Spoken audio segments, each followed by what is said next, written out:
अस्सलाम वालेकुम। इस वीडियो में आज हम बात करेंगे कि फोर्थ ईयर को बहुत इजी ईयर क्यों कहा जाता है। ठीक है, और मैं आपको कुछ टिप्स बताऊंगी कि आप किस तरह नॉलेज को गेन कर सकते हैं और उस नॉलेज को रिटेन कर सकते हैं मैक्सिमम, और आप कैसे अच्छे मार्क्स ले सकते हैं फोर्थ ईयर में। तो सबसे पहले ये बात करते हैं कि इसको इजी ईयर क्यों कहा जाता है। इसकी वजह यह है कि एक तो इसमें जितने सब्जेक्ट्स हैं ना, उनकी बुक्स हमें पता है कि मतलब हमने ये चीज़ यहाँ से करनी है और वो वहां से कवर हो जाती है। ये ऐसा नहीं है कि बहुत डाइवर्सिटी है। जैसे फॉर एग्जांपल आपने फर्स्ट ईयर सेकेंड ईयर में अपनी एनाटॉमी पढ़ी होगी, वो इतनी डाइवर्स है पढ़ी।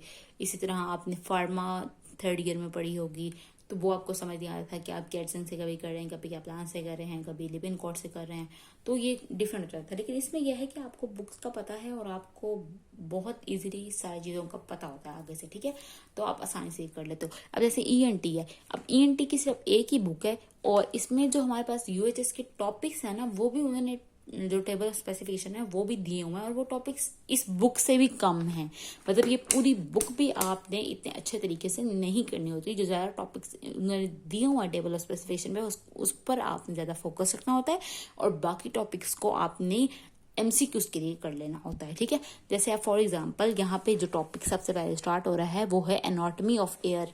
अब जो एनाटॉमी ऑफ एयर है ना, इसको भी हम करेंगे। यहाँ मैंने क्रॉस लगाया हुआ है क्योंकि ये मतलब आपकी एससीक्यूज का पार्ट नहीं है, लेकिन आपने ये करना है। किस लिए करना है? एक तो आपको एमसीक्यूज में बहुत फायदा होता है और दूसरा आपको जब भी आप कोई डिजीज पढ़ें एयर से रिलेटेड, जब तक आपको उसकी एनाटॉमी नहीं पता होगी, फिजियोलॉजी नहीं पता होगी एयर की नॉर्मल, तो आप डिजीज कैसे मतलब रिकॉग्नाइज कर सकते हैं। फॉर एग्जांपल कोई इनर एयर की डिजीज है तो आपको इनर एयर के स्ट्रक्चर्स का नहीं पता होगा, तो आप कैसे करेंगे। और एनाटॉमी का पढ़ने का सबसे बेहतरीन तरीका ये होता है कि आपको एक वीडियो देख लें और उस वीडियो की जो इंपॉर्टेंट उन्होंने चीज़ें बताई होंगी उसको बुक में हाईलाइट करते जाएं और वो आपकी मतलब कवर करा देती है। तो एनाटॉमी आपने करनी है, नोज की भी एनाटॉमी करनी है, एयर की भी करनी है और थ्रोट की भी करनी है। अब मैं आपको बताऊं कि मतलब कुछ टिप्स देती हूँ, इसके अलावा डिटेल गाइडलाइंस दोबारा मैं यही बता रही हूँ कि आपको अलग अलग दोबारा मिल जाएंगी। ठीक है, और तो इसकी प्रो टिप्स यही हैं कि आपके जो मेजर वार्ड्स होंगे ना, जैसे ईएनटी का वार्ड है, आई का वार्ड है, कम्युनिटी मेडिसिन का वार्ड है, तो ये तकरीबन 40 to 45 डेज के वार्ड्स होते हैं, या एंड वाले बैचेस के थोड़े कम भी हो जाएंगे 30 डेज के। लेकिन जो शुरू वाले बैचेस हैं उनके लिए ये बहुत फायदा होता है कि वो इस चीज से फायदा भी उठाएं कि वो वार्ड में जो टॉपिक्स पढ़ाए जाते हैं एटलीस्ट वो टॉपिक्स उस वक्त अच्छे से कर लें, तो उनका वाकई बहुत बेनिफिट हो जाता है। आपके असेसमेंट्स में बेनिफिट होगा, आपको प्रॉफ में बेनिफिट होगा जब आप उस वार्ड में वो चीजें कर लेंगे। क्योंकि वार्ड में आपको ओपीडी लेके जाया जाता है तो वो आपको पेशेंट्स दिखाए जाते हैं, तो उन पेशेंट से डिजीज को रिलेट करके पढ़ें तो आप बहुत अच्छे से फोर्थ ईयर को कर सकते हैं। ठीक है, सबसे अच्छी ये टिप थी। और दूसरी टिप मैं आपको दूंगी वो ये है कि पास्ट पेपर्स जो हैं उसको आपने कभी भी नहीं छोड़ना। इवन कि आप पहली दफा कोई टॉपिक पढ़ रहे हैं ना, उस टॉपिक को पास्ट पेपर से देखें कि पास्ट पेपर्स में क्या आया हुआ है, क्योंकि पास्ट पेपर्स में जो क्लिनिकल सिनेरियोज हैं वो आपके डायग्नोसिस में हेल्प करेंगे। और आई और ईएनटी जो ये दो सब्जेक्ट्स हैं आपके, इसमें जो क्वेश्चन आता है वो क्वेश्चन सिंपल सा होता है यही कि व्हाट इज डायग्नोसिस और इन्वेस्टिगेशंस एंड ट्रीटमेंट, ये तीन चीजें आती हैं, या मैनेजमेंट आ जाती है ज्यादा से ज्यादा, और इसके अलावा ये चीजें आती हैं। अब मैं आपको यहाँ बहुत इंपॉर्टेंट बात बताने जा रही हूँ। जो हमारी मैनेजमेंट, अगर हमारा क्वेश्चन आता है ना, मतलब right the management of this disease, तो मैनेजमेंट में हमने सिर्फ जो है ट्रीटमेंट नहीं लिखना, हमने उसमें हिस्ट्री लिखनी है, क्लिनिकल कोई एग्जामिनेशन लिखना है, साथ इन्वेस्टिगेशन लिखनी है, और फिर इन्वेस्टिगेशन में जनरल इन्वेस्टिगेशन और फिर स्पेसिफिक इन्वेस्टिगेशन, और लास्ट में जाके हमने ट्रीटमेंट लिखना है। फॉर एग्जांपल मैं आपको यहाँ एक एग्जांपल दे देती हूँ डिजीज की, एक मिनट। जैसे हमारे पास आ जाता है एक्यूट सुपरेटिव ओटाइटिस मीडिया का पेशेंट आ जाता है। ये अभी आपको समझ नहीं आएगी ये सुपरेटिव ओटाइटिस मीडिया क्या है। फॉर एग्जांपल ये पेशेंट आ जाता है तो हम इसकी हिस्ट्री लेंगे। अब देखो उन्होंने क्वेश्चन में ही ये बात मेंशन की होगी कि वो एक्यूट मतलब डिजीज के साथ आया है, तो हिस्ट्री में आप ये लिख सकते हो कि मतलब एक्यूट पेन के साथ आया है वो, मतलब क्वेश्चन में ही आपकी हिस्ट्री दी हुई होगी उन्होंने।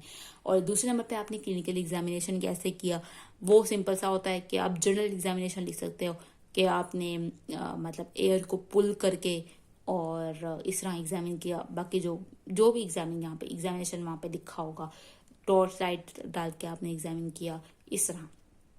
ये होगी जनरल एग्जामिनेशन, क्लिनिकल।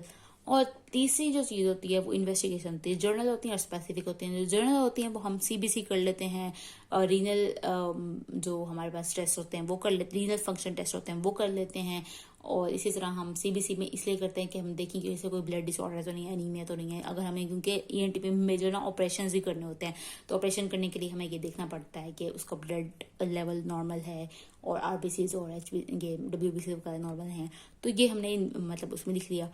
और बाकी जो ट्रीटमेंट हो गया, ट्रीटमेंट स्पेसिफिक होता है जो कि यहाँ पे लिखा होता है वो आपने लिखा होता है। ट्रीटमेंट को भी हम दो चीज़ों में डिवाइड करते हैं, एक होता है मेडिकल ट्रीटमेंट, एक होता है सर्जिकल ट्रीटमेंट। मेडिकल ट्रीटमेंट की आपने हेडिंग देनी है और सर्जिकल ट्रीटमेंट की देनी है। ये बहुत इंपॉर्टेंट बात है जो मैंने इस वीडियो में बता दी। इसको मैं अलग से भी एक छोटी सी वीडियो बना के अपलोड कर दूंगी ताकि आपको भूले ना और ये बात आपको प्रॉफ तक याद रहे।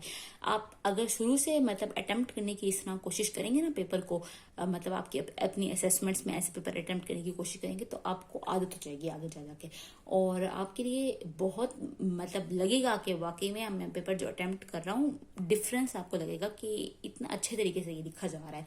तो ये ईएनटी और आई दोनों में आप इस तरह की चीज़ें, मतलब जैसे मैंने हेडिंग्स बताई हैं वैसे आप लिख सकते हैं। ये बातें हो गई। इसके अलावा ईएनटी का मैंने आपको बता दिया, मतलब हाँ दूसरी टिप आपको ये बता दी कि आपने कैसे पेपर अटेम्प्ट करना है। और पैथो की बात करें तो पैथो में ना जो आपकी मेजर टिप मैं दूंगी वो ये है कि पैथोमा को तो आप ना घोल के पी जाए। मतलब वो इतनी अच्छी बुक है, जब आप पढ़ना स्टार्ट करोगे ना तो आपको पता चलेगा। असल में हम पैथोमा के साथ और बुक क्यों पढ़ते हैं, पैथोमा में हमारी ना तो मॉर्फोलॉजीज हैं और ना टॉपिक्स की डिटेल है, ठीक है। लेकिन इसमें जो आपको चीजें चाहिए, जो आपको आगे तक रिटेन रहनी चाहिए, मतलब एमबीबीएस के बाद तक, वो आपको हर चीज यहाँ पर मिल जाएगी और आपको रिटेन करने में बहुत इजीली आप रिटेन कर सकते हैं। जो दूसरी बुक हमें कोई इसलिए चाहिए होती है, जैसे रॉबिन्स हो गई, रॉबिन्स रिकमेंडेड बुक है, वो हमने इसे पढ़नी होती है कि जो हमारे पास एटलीस्ट जो टॉपिक्स इंपॉर्टेंट है ना, इंपॉर्टेंट टॉपिक्स वो होते हैं जो हमारे टेबल ऑफ स्पेसिफिकेशन में दिए हुए हैं या हमारे पास्ट पेपर्स में आए होते हैं, ठीक है। वो टॉपिक्स हमने करने होते हैं रॉबिन से। पैथोमा आपने पूरी करनी है। पैथोमा के बाद आपने मतलब वो वाले टॉपिक्स जो आपके इंपॉर्टेंट गाइडलाइंस में मेंशन हैं, कौन सी गाइडलाइंस यूज करनी है कि मैं आपको अलग वीडियो में जब पैथो की डिटेल गाइडलाइंस बताऊंगी तो उसमें बताऊंगी आप कौन सी गाइडलाइंस यूज करेंगे इस साल के लिए, ठीक है। तो वो जो गाइडलाइंस होंगी उसके अकॉर्डिंग आपने जो टॉपिक्स होंगे वो आपने उस मेजर बुक से करने होते हैं और साथ में आपने मॉर्फोलॉजीज करनी होती हैं। सिंपल सी बात है। और एक आपको बड़ी अच्छी टिप देती हूँ, पास्ट पेपर्स का मैंने आपको क्यों कहा है। अब पास्ट पेपर्स में जो भी सिनेरियो आया हुआ, एक तो आपने वहां से सिनेरियो में, हाँ पास्ट पेपर्स का आई थिंक मैंने नहीं बताया इस वीडियो में। चौथी इंपॉर्टेंट जो टिप है वो ये है कि आपने कुछ भी पढ़ना है ना तो उसके पास्ट पेपर्स लाजमी करने हैं। आप चाहे वो टॉपिक पहली दफा भी पढ़ रहे हैं ना, उस टॉपिक के पास्ट पेपर्स खोल कर देखें, क्योंकि जो ईएनटी है, बेशक मैं कहूँ कि यूएचएस ने अपना सारा चेंज किया, इस दफा थोड़े पेपर डिफिकल्ट आए थे हमारे भी, लेकिन अगर आपने पास्ट पेपर्स वाले टॉपिक भी अच्छे से किए होंगे ना तो आगे बहुत अच्छे मार्क्स आ सकते हैं। तो बच्चे असल में पता क्या करते हैं, वो ये करते हैं कि जो पास्ट पेपर्स में सिनेरियो आया ना सिर्फ उसी के आंसर को याद कर लिए। नहीं, ऐसे नहीं करना होता है।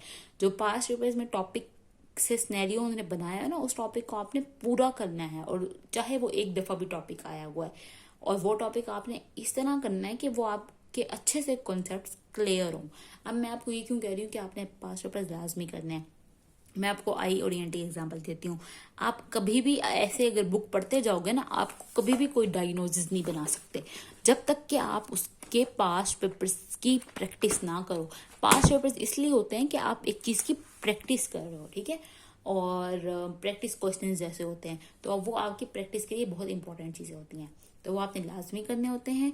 और उसका तरीका यह है कि आप एक चैप्टर कर रहे हो ना, अगर फॉर एग्जांपल एयर का चैप्टर है, इसमें एक्यूट सुपरेटिव टाइट्रस मीडिया का एक चैप्टर है, उस चैप्टर को जब आप कर रहे हो तो वो चैप्टर आप करने के बाद उसके पास्ट पेपर्स देखोगे, और उस पास्ट पेपर्स में जो क्लिनिकल सिनेरियो आया होगा, वहां जो उन्होंने सिम्टम्स दिए होंगे वो आप हाईलाइट करोगे अपनी बुक पर, ताकि जब आप अगली दफा बुक उठाओ तो आपको पास्ट पेपर्स खोलने की जरूरत ना पड़े, आपने बुक से वो चीजें देख लेनी है और उसको रिटेन कर लेना है। तो ये चीज होती है। ऐसे ही पैथो की बात है। पैथो की हमारा पेपर आपने सुना होगा कि डिफिकल्ट आया, हाँ डिफिकल्ट था, लेकिन अगर बच्चों ने वो टॉपिक्स जो पास्ट पेपर्स में आए हुए थे उनको ही अगर पूरा पूरा कर लिया होता तो इतना मुश्किल पेपर ना लगता किसी को, ठीक है। तो ये बड़ी इंपॉर्टेंट बात है। फॉर एग्जाम्पल अगर एक टॉपिक आया हुआ है कि स्लेवरी ग्लैंड का कोई ट्यूमर आ गया है, अब बच्चों ने ट्यूमर ही, वो जो ट्यूमर आया हुआ है ना, उस ट्यूमर को सिर्फ याद किया है। अगर क्वेश्चन में मॉर्फोलॉजी नहीं पूछी हुई तो उन्होंने मॉर्फोलॉजी नहीं की, अगर पैथोफिजियोलॉजी नहीं पूछी हुई तो उन्होंने वो नहीं की। तो ये गलत बात है। आपने एक टॉपिक जो पास पेपर में आ गया उसको आपने पूरा करना है, चाहे उससे रिलेटेड कोई भी चीज हो। तो वो आप कहाँ से करना है, वो आप रॉबिन्स से ही कर सकते हो, वही बेस्ट बुक है पैथोमा के साथ कम्बिनेशन में, ठीक है। रामदास भी आप कर सकते हो, उसका मैं अभी एक डिटेल गाइडलाइन बताऊंगी कि आपने कौन सी बुक वो चूज करनी है और कैसे किन बेसिस पे वो बुक चूज कर रहे हो। पैथोमा तो आपने बस घोल के पी लेनी है, ये सबसे इंपॉर्टेंट टिप है, ठीक है, पैथो पढ़ने के लिए, क्योंकि मैक्सिमम जो एमसीक्यूज है ना वो इससे कवर हो जाते हैं आपके। और पास्ट पेपर्स भी करने हैं, बाकी मजीद आपको अलग अलग वीडियोज में दोबारा पास्ट पेपर्स की मैं अहमियत बताऊंगी, खासतौर में 4th और फाइनल ईयर में जो आपकी अहमियत है पास्ट पेपर्स की। तो अभी के लिए आई थिंक इतना काफ़ी है।